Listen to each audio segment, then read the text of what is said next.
আসসালামু আলাইকুম everyone, welcome back to my channel G and I couples diary.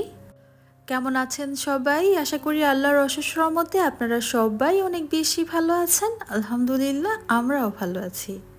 বরাবরের মতো নতুন আরও একটি ব্লগ নিয়ে হাজির হয়ে গেলাম। আশা করি আজকের ব্লগটিও আপনাদের কাছে অনেক বেশি ভালো লাগবে। দিনটা ছিল শুক্রবার, আর শুক্রবারের দিনটা ছিল খুবই স্পেশাল। সকালবেলা ঘুম থেকে ওঠার পর ফ্রেশ হয়ে সোজা কিচেনে চলে আসলাম। সকাল সকাল এত রোদ দেখে ভয় পেয়ে গেলাম। এত গরম ছিল সকাল সকালেই, সারাদিন কিভাবে যাবে সেটাই চিন্তা করতেছিলাম। আর বাইরে দেখতে পাচ্ছেন আমাদের বাসার নিচে যে বাগানগুলা, তারপরে বাসার নিচে যেটুকু জায়গা রয়েছে সেগুলো ক্লিন করা হচ্ছে।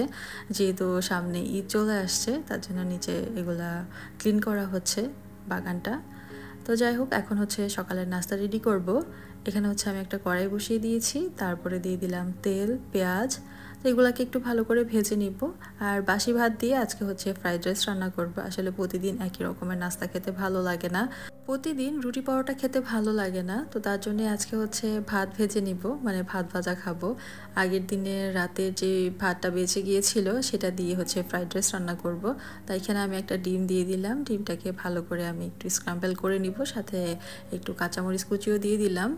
আর এটা কিন্তু খুবই সহজ, আর খেতেও অনেক বেশি মজা হয়। আর এটা রান্না করতে কিন্তু বেশি একটা সময় লাগে না, 5 মিনিট লাগে হাতে। সব কিছু কুটাকাটা থাকলে 5 মিনিটের মতো সময় লাগে আর কি। তো ডিমটা একটু স্ক্রাম্বল করার পর আমি হালকা একটু হলুদের গুঁড়া দিয়ে দিলাম। দিয়ে এখন এই তো আগে থেকে রান্না করে রাখা ভাতটা দিয়ে দিলাম। এটাকে আপনারা ফাঁকিবাজি নাস্তাও বলতে পারেন। যখন আমি লেট করে ঘুম থেকে উঠি তখন চটজলদি এই ভাত ভাজাটাই করে নিই, কারণ এটা বানাতে খুবই কম সময় লাগে, কম সময়ে কিন্তু রেডি করা যায়। তো দেখতে পাচ্ছেন আমার কিন্তু ভাত ভাজাটা রেডি হয়ে গিয়েছে।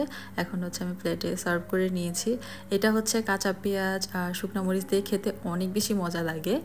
আপনারা বানিয়ে খেয়ে দেখবেন, আশা করি আপনাদেরও ভালো লাগবে। এখন দুপুরে রান্নার প্রিপারেশন করে নিচ্ছি। আজকে পোলাও রান্না করব, তার জন্য এখানে পোলার চাল নিয়ে নিচ্ছি। গাজর পোলাও রান্না করব। তো যাই হোক, এখানে আমি পরিমাণ মতো চাল নিয়ে নিয়েছি, চালটাকে আমি ধুয়ে নিব।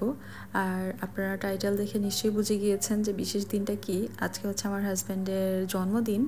আমাদের অ্যানিভার্সারির একদিন পরেই আমার হাজব্যান্ডের জন্মদিন। জন্মদিনটা আসলে ওইভাবে করে সেলিব্রেট করা হয় না, তো একটু ভালো মন্দ রান্না তো করা যায়, তাই না? তো ওনার জন্য একটু ভালো মন্দ রান্না করছি। যেহেতু একদিন আগে অ্যানিভার্সারি উপলক্ষে আমি অনেক আয়োজন করেছিলাম, তো সেখান থেকে কিন্তু সবগুলো খাবার খাওয়া হয়নি, আমরা যেহেতু দুজন মানুষ। তো এখান থেকে চিকেনটা, যেহেতু আস্ত চিকেন করেছিলাম, সেখান থেকে অর্ধেকটাই ছিল, তো সেটা একটু গরম করে নিলাম। আর সাথে একটু পোলাও রান্না করব। আর যে সবজি রান্না করেছিলাম সেটাও ছিল। তো তার জন্য আর কি আসলে আর তেমনভাবে এক্সট্রাভাবে কোনো কিছু করছি না, যা ছিল তাই দিয়েই চালিয়ে দিচ্ছি। কারণ খাবার অপচয় করা আমার মোটেও পছন্দ না। এক্সট্রাভাবে আরও অনেক কিছু করতে পারতাম, কিন্তু আমার হাজব্যান্ড এত বেশি কিছু পছন্দ করে না। ওনার একটা কি দুইটা আইটেম হলে উনি ওইটাই পছন্দ করে। এইবার ওনার বার্থডেতে আমি কেকও বানাইনি, কারণ যেই কেকটা বানিয়েছিলাম সেটাই বেঁচে গিয়েছে, সেটাই খাওয়া হচ্ছে না। তো মানে কি বলবো, এবার আমি খুবই আলসে হয়ে গিয়েছি। তো জাস্ট আমি এখানে একটু পোলাও রান্না করে নিচ্ছি। তো গাজর পোলাও রান্না করছি। এখানে তো সবাই জানেন পোলাও কীভাবে রান্না করতে হয়। এখানে গরম মশলার পেঁয়াজটা আমি ভালো করে ভেজে নিয়েছি, তারপর একটু আদা রসুন বাটা দিয়েছি। একটু ভেজে নেওয়ার পর এখন আমি চালটা দিয়ে দিলাম। পোলাও চালটা আমি আগে ধুয়ে পানিটা ঝরিয়ে রেখেছিলাম, দেখতে পাচ্ছেন চালটা একদম ঝরঝরে হয়েছে। এখন চালটাকে আমি কিছুক্ষণ ভেজে নেব। পোলাও, বিরিয়ানি অথবা আপনার খিচুড়ি যেটাই রান্না করেন না কেন, চালটাকে ভালো মতো ভেজে নিলে দেখবেন পোলাওটা বা খিচুড়িটা, বিরিয়ানি সব কিছুই অনেক সুন্দর হবে। তো এখন আমি দিয়ে দিলাম গাজর কুচি। পোলাওর সাথে গাজর কুচি দিলে পোলাওটা দেখতে অনেক বেশি সুন্দর লাগে এবং কালারটাও অনেক বেশি সুন্দর আসে। তো তার জন্য আজকে গাজর পোলাও রান্না করছি। তো গাজরটা দেওয়ার পরে চালটাকে আমি ভালো করে ভেজে নিচ্ছি। তারপরে এখানে আমি পানি আর মিল্ক অ্যাড করে দিব, সাথে কাঁচামরিচ, লবণ যা যা লাগে সব কিছুই দিয়ে দিব। পোলাও, খিচুড়ি অথবা বিরিয়ানি যাই রান্না করি না কেন, আমি কিন্তু পানিটা মেপে দিই না, আমি আমার আন্দাজ মতোই পানিটা দিই। মাশাল্লাহ, পোলাও বলেন, খিচুড়ি বলেন, সব কিছুই কিন্তু খুব সুন্দর হয়।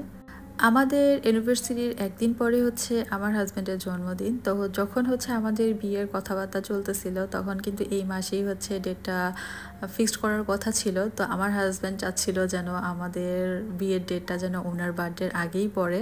তো সেরকমভাবেই হচ্ছে বিয়ের ডেটটা ফিক্স করা হয়েছিল। ওনার জন্মদিনের একদিন আগে হচ্ছে আমাদের বিয়ের ডেটটা পড়েছিল। আমাদের বিয়ের একদিন পরে যেহেতু আমার হাজব্যান্ডের জন্মদিন ছিল, তো আমার ফ্যামিলির মানে আমার শ্বশুরবাড়ির ফ্যামিলি সবাই মিলে হচ্ছে আমরা ওনার বার্থডেটা সেলিব্রেট করেছিলাম। তো খুবই আনন্দ করেছিলাম আমরা সেই দিনটা।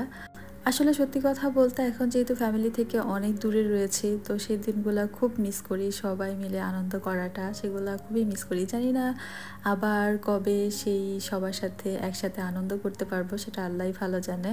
তো যাই হোক, এদিকে কিন্তু আমার পোলাওটা হচ্ছে রান্না হয়ে গিয়েছে। আমি কয়েকটা কাবাব ভেজে নিয়েছি, যেগুলো আমি বানিয়ে রেখেছিলাম সেখান থেকে হচ্ছে আমি ভেজে নিয়েছি। আর এই তো দেখেন পোলাওটা মাশাআল্লাহ কতটা ঝরঝরে হয়েছে, একদম পারফেক্ট হয়েছে। তো আমার হাজব্যান্ডের জন্য আপনারা সবাই দোয়া করবেন, আল্লাহ যেন ওনাকে নেক হায়াত দান করে এবং ওনার মনের সকল ইচ্ছা যেন আল্লাহ তাআলা পূরণ করে দেয়। উনি যেন সবসময় সুস্থ থাকে এবং হাসি খুশি থাকে। আসলে এই দোয়াগুলাই আমি সবসময় করি, আল্লাহ ওনাকে ভালো রাখুক, সুস্থ রাখুক। তো এদিকে হচ্ছে আমি প্লেটটা সাজিয়ে নিয়েছি, যা যা রান্না করেছিলাম সব কিছুই এই তো সুন্দর করে সাজিয়ে নিয়েছি, খাওয়া দাওয়াটাও সেরে নিয়েছিলাম। এখন চলে এসেছি একবারে রাতের বেলা, মানে এশা সালাত আদায় করার পর আমরা একটু বাইরে বের হয়েছিলাম টুকটাক কিছু গ্রোসারি শপিং করব। আর এখানে একটু এসেছিলাম, যেহেতু হাজব্যান্ডের বার্থডে, তো আমি এসেছি আমার নিজের জন্য কিছু গোল্ড শপিং করব। তো সেই উদ্দেশ্যেই আসা। তো দেখা যায় কি কিনতে পারি। এখানে এসে তো আমার কাছে অনেকগুলো ব্রেসলেটই অনেক বেশি সুন্দর লেগেছে। এখানকার কালেকশনগুলো আমার কাছে অনেক বেশি ভালো লাগে, বিশেষ করে ব্রেসলেট, রিং, তারপরে সীতাহার, নেকলেস, এগুলো অনেক সুন্দর হয়। তো এখান থেকে আমি দেখেন দুইটা ব্রেসলেট বের করেছি। আমার কাছে প্রথমটা অনেক বেশি ভালো লাগছে, যেটা আমি ধরে আছি এখন। এটা আমার অনেক বেশি ভালো লেগেছিল, মানে ইউনিক একটু ডিজাইন ছিল। তো এগুলার আসলে এগুলো হচ্ছে আপনার 21 ক্যারেটের। এগুলার ওয়েট কিন্তু একটু বেশি হয়, মানে 6-7 গ্রামের মতো আর কি। তো একটু পরে দেখছিলাম, ভালোই লাগছিল। তো ব্রেসলেট যেহেতু আছে, এখন অনেক কিছু দেখছি। তো এই ব্রেসলেটটাও কিন্তু একদম ঘড়ির মতো আর কি, ঘড়ির ডিজাইনটা করেছে, ভালোই লাগছিল দেখতে। বাট ওয়েটটা অনেক বেশি, 7 গ্রামেরও বেশি হবে। এটাও হচ্ছে 21 ক্যারেটের। এখন চলে এসেছি তো লং চেন বা সীতাহারগুলো দেখার জন্য। এখানে অনেক অনেক কালেকশন রয়েছে, 21 ক্যারেট, 22 ক্যারেট সবই রয়েছে।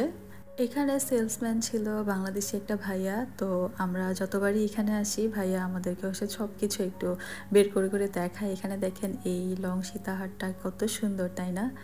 আর এটা নেকলেসটাও অনেক বেশি সুন্দর। এটা ছিল আপনার 21 ক্যারেটের। এগুলা 21 ক্যারেটের হচ্ছে লং চেনগুলা বা সীতাহারও বলতে পারেন। তো আমার কাছে সিম্পল এই ডিজাইনটা ভালো লেগেছে। আপনাদের কাছে কোন ডিজাইনটা ভালো লেগেছে অবশ্যই কমেন্টস করে জানাবেন। তো এই সিম্পল যে লং চেনটা দেখতে পাচ্ছেন, এটার প্রাইস ছিল বাংলাদেশি প্রায় 3 লাখ টাকার কাছাকাছি, মানে 22-23 গ্রাম আর কি। এই দেশের গোল্ডের দাম শুনে হচ্ছে কেনার ইচ্ছাটা শেষ হয়ে গিয়েছে, মানে এত দাম গোল্ডের, এখন প্রচুর দাম। তো আমরা যারা মধ্যবিত্ত রয়েছি, আমাদের কাছে কিন্তু গোল্ড এখন হচ্ছে একদম বিলাসিতা হয়ে গিয়েছে, আমাদের সাধ্যের বাইরে চলে গিয়েছে, এত দাম গোল্ডের। তো যাই হোক, এখানে হচ্ছে আমি কিছু ফিঙ্গার রিং দেখতেছিলাম। এই রিংগুলা এত বেশি সুন্দর, আমার কাছে এই রিংটা এত বেশি ভালো লেগেছে। মানে এগুলো 21 ক্যারেটের হচ্ছে ফিঙ্গার রিং। এই রিংগুলা অনেক বেশি সুন্দর, আর দেখতে পাচ্ছেন কতটা চিকচিক করতেছে, কতটা গ্লেজ দিচ্ছে। আমি তো এই আংটিটা ধরে বসে আছি, আমি বলতেছি আমাকে এটা একটা কিনে দাও, এত সুন্দর এই আংটিটা। পরে হচ্ছে আমি এটার ওয়েট দিয়ে দেখলাম যে এটা প্রায় 7 গ্রামের মতো আর কি, প্রায় আপনার অনেক টাকা চলে আসে, মানে যে প্রায় 60-70 হাজার টাকার মতো চলে আসে আর কি। অ্যাকচুয়ালি কম বেশি হতে পারে। তো যাই হোক, একটু দেখে ঘুরে ঘুরে চলে এসেছি, কারণ সাধ্যের বাইরে চলে গিয়েছে সব কিছু। গোল্ডের কালেকশনগুলো কিন্তু খুবই সুন্দর ছিল, দেখে হচ্ছে সব কিছু নিতে ইচ্ছে করে, বাট সব কিছুই হচ্ছে সাধ্যের বাইরে, যেহেতু গোল্ডের অনেক দাম। এখন দাম কমলে সেটা চিন্তা করা যাবে। তা এখন হচ্ছে আমরা এখানে এসেছি গ্রোসারি শপিং করতে, কিছু আম দেখছি। এখন যেহেতু মধু মাস চলতেছে, আম না খেলে হয় নাকি? আমরা যেহেতু এখানে আলহামদুলিল্লাহ 12 মাসই আম খেতে পারি, এখান থেকে কিছু আম নিয়ে নিয়েছি। তারপরে কিছু শপিং করবো, আসলে গ্রোসারি আর কি, সবজি যা যা লাগে আর কি সব কিছুই নিয়ে নিব। বকবক করতে করতে কিন্তু আপনাদের কাছ থেকে একটা জিনিস চাইতেই ভুলে গিয়েছি, আর সেটা হচ্ছে আমার ভিডিওটা দেখে যদি আপনাদের কাছে ভালো লেগে থাকে প্লিজ ভিডিওতে একটা লাইক দিয়ে দিবেন। আর আপনি যদি আমার চ্যানেলে নতুন হয়ে থাকেন আপনি চাইলে কিন্তু আমার চ্যানেলটা সাবস্ক্রাইব করে আমার এই ছোট্ট পরিবারে আপনি একজন সদস্য হয়ে থেকে যেতে পারেন। আর আপনি যদি অলরেডি সবগুলা কাজ করে দিয়ে থাকেন তাহলে আপনাকে জানাই অসংখ্য ধন্যবাদ। আপনাদের দেওয়া ছোট্ট একটা লাইক এবং সুন্দর একটা কমেন্টস আমাকে পরবর্তী ভিডিও বানাতে অনেক বেশি মোটিভেট করে। এইখানকার এই টমেটোগুলো দেখে তো আমি পুরাই অবাক হয়ে গিয়েছি। এত বড় বড় এক একটা টমেটো, আর দেখতেই পাচ্ছেন মাশাল্লাহ কত সুন্দর লাগছে টমেটোগুলো, একদম লাল টসটসা। কি যে সুন্দর লাগছে টমেটোগুলো, আর একদম পুরো আমার হাতটা ভরে গিয়েছে একটা টমেটোতে, মানে 2-3টা টমেটো নিলে 1 কেজি হয়ে যাবে। তো এখানে হচ্ছে কলার মোচাও দেখতেছিলাম। তো এখান থেকে হচ্ছে আমরা ব্রেড নিয়ে নিব। আমি আমার প্রিভিয়াস ভিডিওতে হচ্ছে আমার ইউনিভার্সিটির ব্লগটা শেয়ার করেছিলাম, সেখানে আপনারা আমাকে এত এত দোয়া এবং ভালোবাসা দিয়েছেন। আসলে আমি এটা আশাই করিনি আপনাদের কাছ থেকে আমি এত এত দোয়া আর ভালোবাসা পাবো। আপনাদের সবার কমেন্টসগুলো পড়তে আমার এত ভালো লেগেছিল, কি আর বলবো, আমার অনেক অনেক আনন্দ লাগছিল আপনাদের কমেন্টসগুলো পেয়ে। তো সবাইকে অসংখ্য অসংখ্য ধন্যবাদ আমাকে এত দোয়া আর ভালোবাসা দেওয়ার জন্য। আর এদিকে হচ্ছে আমরা শপিং করে বাসায় চলে এসেছি, তো শপিংগুলো গুছিয়ে রাখবো। আর এখানে হচ্ছে একটা আম কেটে নিয়েছি, খাওয়া দাওয়া শেষ করে হচ্ছে আমটা খেয়ে নিব। তো আজকের ভিডিওটা এই পর্যন্তই ছিল, আশা করি আপনাদের ভালো লেগেছে। সবাই ভালো থাকবেন, আমাদের জন্য দোয়া করবেন। আপনাদের জন্য রইল অনেক অনেক দোয়া এবং ভালোবাসা। আল্লাহ হাফেজ, আর আসসালামু আলাইকুম।